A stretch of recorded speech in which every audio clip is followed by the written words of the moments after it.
Assalamualaikum warahmatullahi wabarakatuh. Perkenalkan, nama saya Indah Saputri, NIM 859455872 dari UP BJJ UT Makassar, Sulawesi Selatan.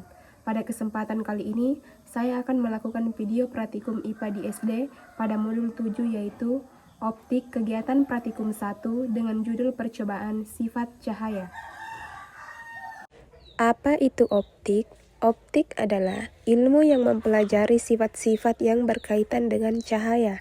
Cahaya sendiri merupakan bagian dari gelombang elektromagnetik yang memungkinkan kita melihat benda dan keindahan alam. Percobaan pemantulan cahaya. Tujuan percobaan: 1. Menjelaskan sifat-sifat cahaya. 2. Menjelaskan sifat-sifat bayangan yang dihasilkan oleh cermin. 3. Menjelaskan sifat-sifat bayangan yang dihasilkan oleh lensa.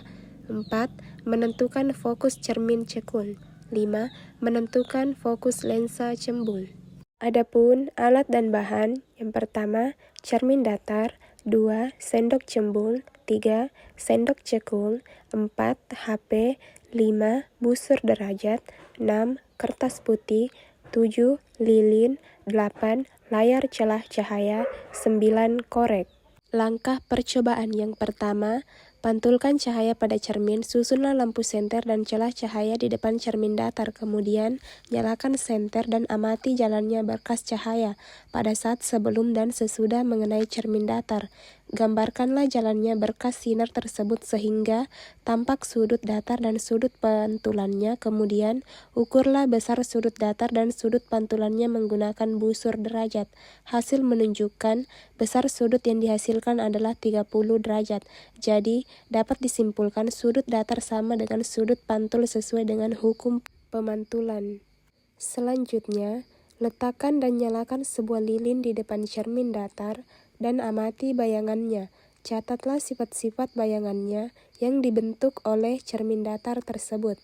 Hasil bayangan pada cermin datar bersifat tegak dan sama besar dengan bendanya.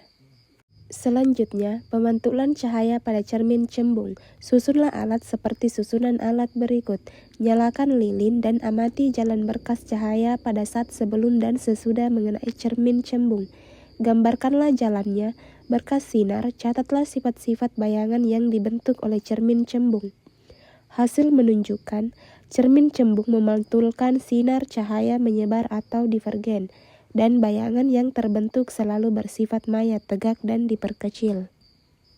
Pertama, pemantulan cahaya pada cermin cekung.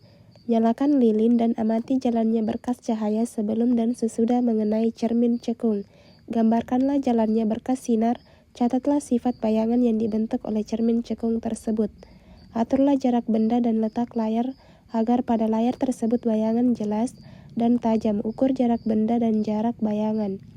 Hasil menunjukkan bayangan terbentuk nyata pada layar, bayangan bersifat nyata dan terbalik. Kemudian, geser benda menjauhi cermin cekung, amati pada jarak tertentu bayangan benda akan menghilang. Ukur jarak benda dari cermin cekung dan ukur jarak bayangan yang dihasilkan. Pada jarak 15 cm, panjang bayangan benda adalah 5 cm. Pada jarak 20 cm, panjang bayangan benda adalah 4 cm. Pada jarak 25 cm, panjang bayangan benda adalah 3 cm. Hasil menunjukkan semakin jauh benda daripada cermin cekung, maka akan semakin kecil bayangan yang dihasilkan. Dengan kata lain, jarak benda tersebut sama dengan jarak fokus cermin cekung. Ketika bayangan menghilang, berarti bayangan berada jauh dari titik fokus cermin cekung. Itulah tadi video praktikum IPA di SD pada modul 7. Sampai jumpa di praktikum selanjutnya.